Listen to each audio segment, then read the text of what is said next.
हिंदुस्तान के बाहर भी समाजवादी सिद्धांतों को पहुंचाने का और फैलाने का काम किया। ऐसे महान समाजवादी नेता श्रद्धेय माननीय मुलायम सिंह यादव जी, जो आज शरीर से हम लोगों के बीच में नहीं है, उन्हें श्रद्धा सुमन अर्पित करने के लिए इस गांव के लोगों ने, अगल बगल के लोगों ने जो श्रद्धांजलि सभा का आयोजन किया, श्रद्धांजलि के कार्यक्रम का आयोजन किया है। उस कार्यक्रम में मैं अपनी तरफ से, आप सभी लोगों की तरफ से, पूरे क्षेत्रवासियों की तरफ से अपने श्रद्धेय नेता को अपनी विनम्र श्रद्धांजलि अर्पित करता हूँ। साथियों, मुझे व्यक्तिगत रूप से 2003 से लगातार नेताजी के साथ रहने का, उनके सानिध्य में काम करने का,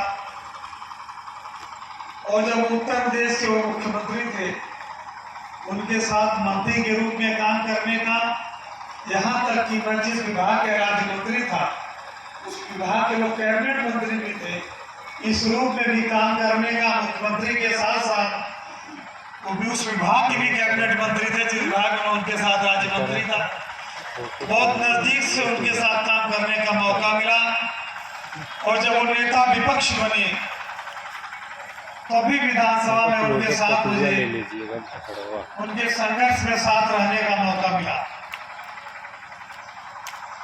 और मुझे याद है, वो सिर्फ एक दल के नेता ही नहीं थे, एक मुख्यमंत्री ही नहीं थे, एक विचारक ही नहीं थे। जब आप उनसे मिलते थे तो आपको एहसास होता था मैं अपने गार्जियन से मिल रहा हूँ, मैं अपने पिता से मिल रहा हूँ, मैं अपने बुजुर्ग से मिल रहा हूँ, मैं अपने दादा से मिल रहा हूँ। जिस तरह को एहसास कराते थे, वो एहसास शायद आपके गार्जियन भी आपके साथ नहीं करा पाते। जो मैंने एहसास किया, घटनाएं कई हैं, बातें कई हैं, अगर उस पर चर्चा करेंगे बहुत समय बीत जाएगा। और मैं समझता हूं तमाम नेताजी पर आरोप लगे, कभी किसी ने उन्हें जातिवादी कहा, कभी किसी ने एक धर्म संप्रदाय का समर्थक कहा, लेकिन आपको याद होगा जब उन्होंने समाजवादी पार्टी की स्थापना की थी, आप उस मंच को देखिएगा, आज उस मंच के फोटो होंगे, उस पर बाबू कपिल देव जी बैठे थे जो भूमिहार बिरादरी के थे। उसी अग्रिम पंक्ति में जनेश्वर मिश्रा जी बैठे थे जो ब्राह्मण समाज में जन्म लिए थे। उस अग्रिम पंक्ति में बाबू भगवती सिंह बैठे थे जो क्षत्रिय समाज में जन्म लिए थे। बाबू बेनी प्रसाद वर्मा जी थे, पिछड़े कुर्मी समाज में जन्म लिए थे। आजम खान साहब थे जो मुस्लिम समाज में जन्म लिए थे। रामजीलाल जी सुमन जी लोग बैठे थे जो दलित समाज में जन्म लिए थे। ना जाने ऐसे तमाम समाज के प्रतिनिधित्व करने वाले लोग उस मंच पर बैठे थे। और पार्टी कौन थी? डॉक्टर राम मनोहर लोहिया के सिद्धांतों की, विचारों की पार्टी समाजवादी पार्टी। तो फिर कहां से वो जातिवादी रहे? और उन्होंने जो भी काम अपने जीवन में किया, चाहे मुख्यमंत्री के रूप में, चाहे देश के रक्षा मंत्री के रूप में, या माननीय अखिलेश जी जब मुख्यमंत्री हुए, माननीय नेताजी के निर्देश में जो भी काम हुए, वो सारे के सारे काम समाज के सभी वर्गों के लिए। जब उन्होंने मुख्यमंत्री के रूप में मदरसों को अनुदान देने का काम किया, तो वहीं पर सबसे ज्यादा संस्कृत के विद्यालयों को भी अनुदान देने का काम माननीय मुलायम सिंह यादव जी ने किया। तो आप बताइए, सब जानते हैं मदरसों में शिक्षक कौन होता है ज्यादा, मदरसों में छात्र कौन होता है, वही सब लोग ये भी जानते हैं कि संस्कृत विद्यालयों में शिक्षक कौन ज्यादा होंगे और उन्हें विद्यार्थी कौन ज्यादा। अगर वो अपनी जाति के लिए काम करते तो न संस्कृत विद्यालयों के लिए काम करते, न मदरसों के लिए काम। उन्होंने सिर्फ हिंदी की बात नहीं की थी, उन्होंने अंग्रेजी का जब विरोध किया था तो उन्होंने कहा था कि हिंदी हमारी मातृभाषा है, लेकिन इसी के साथ साथ जिस प्रदेश में जो भाषा बोली जाती है, जहां पर हिंदी बोली जाती है वहां हिंदी, जहां तमिलनाडु में तमिल, आंध्र प्रदेश में तेलुगु, कर्नाटका में कन्नड़, केरला में मलयालम, यानी कि जिस प्रदेश की जो भाषा है उस भाषा की वहां पर मान्यता होनी चाहिए और उस भाषा में शिक्षा विचार होने चाहिए। इस बात को माननीय नेताजी ने सबसे पहले उठाने का काम किया था। और आज कुछ नेता लोग, मैंने कल अखबारों में पढ़ा कि करें मेडिकल की शिक्षा की पढ़ाई हिंदी में होगी। अरे आप आज बात कर रहे हो, नेताजी ने आज से 40 साल पहले इस बात को उठाने का काम किया।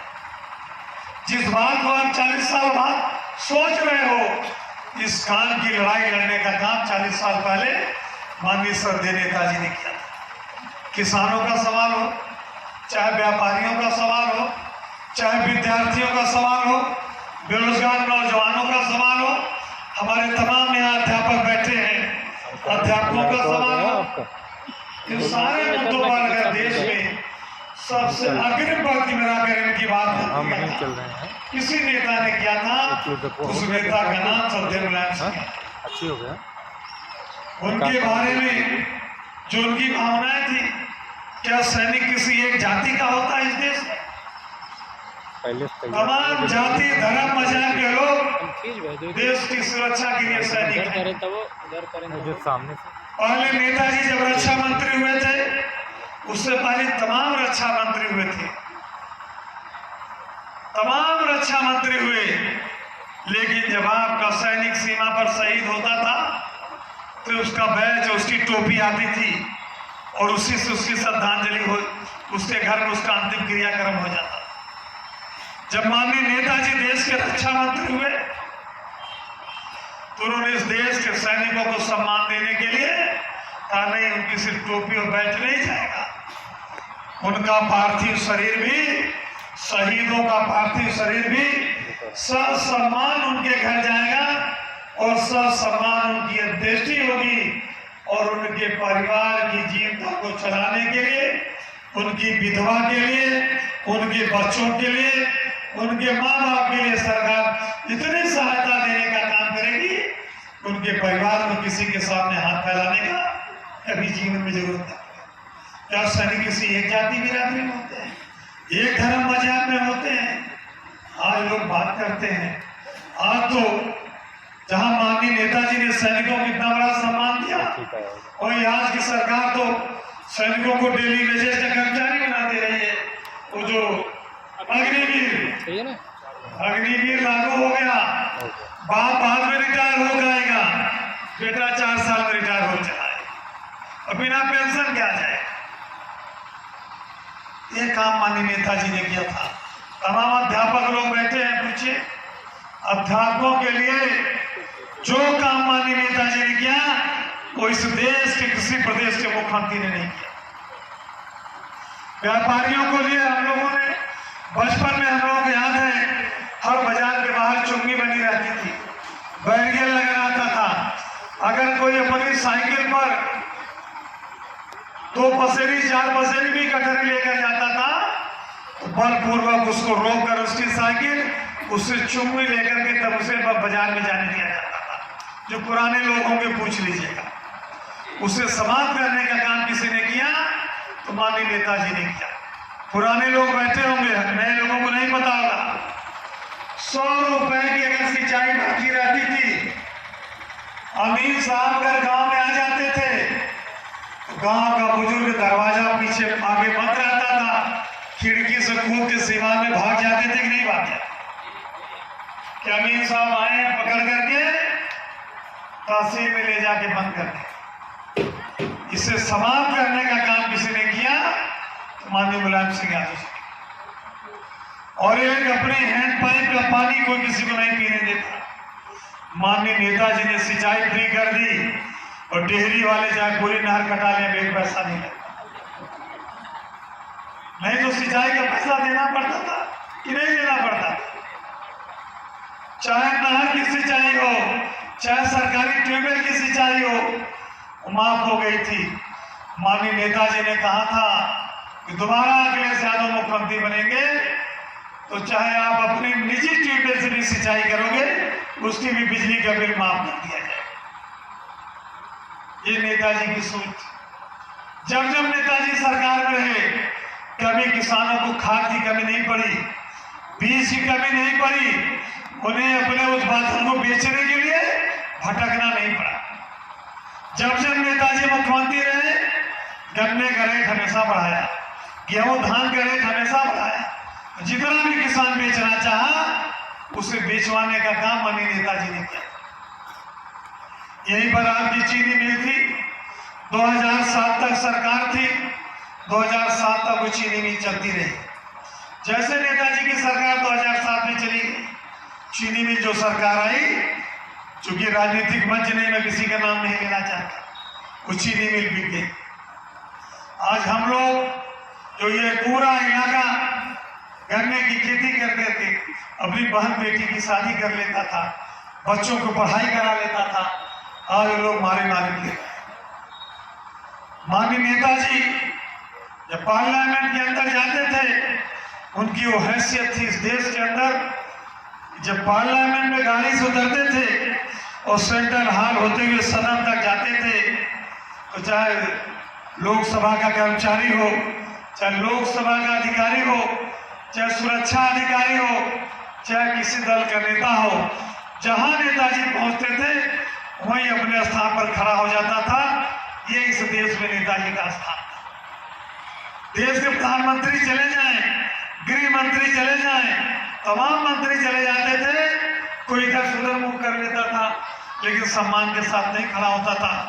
भारत की संसद में अगर सम्मान के साथ सारे के सारे लोग किसी के जाने पर खड़े होते थे, तो श्रद्धेय नेता मुलायम सिंह यादव जी के जाने पर सारे के सारे लोग खड़े हो जाते।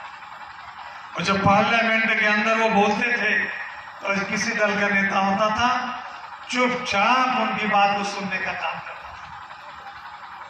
और इस देश में सिर्फ 2 रक्षा मंत्री हुए जिन्होंने हिम्मत के साथ इस बात को कहा कि हमारा असली दुश्मन चीन है। या तो जॉर्ज फर्नांडिस साहब ने कहा, या स्वर्गीय नेता हमारे श्रद्धेय मुलायम सिंह यादव जी ने। आज के भारत के प्रधानमंत्री को हिम्मत नहीं पड़ रही है। अरुणाचल प्रदेश से लेकर के लद्दाख तक चीन यहाँ पर कब्जा करता चला रहा है। आज की सरकार की हिम्मत नहीं पड़ रही है वो चीन को कह दे कि चीन हमारा दुश्मन। हिम्मत के साथ सियाचिन के ग्लेशियर में भी जाकर श्रद्धेय नेताजी ने धोती बांध करके अपने देश के सैनिकों का सम्मान बढ़ाने का काम किया था और चीन को ललकारने का काम किया।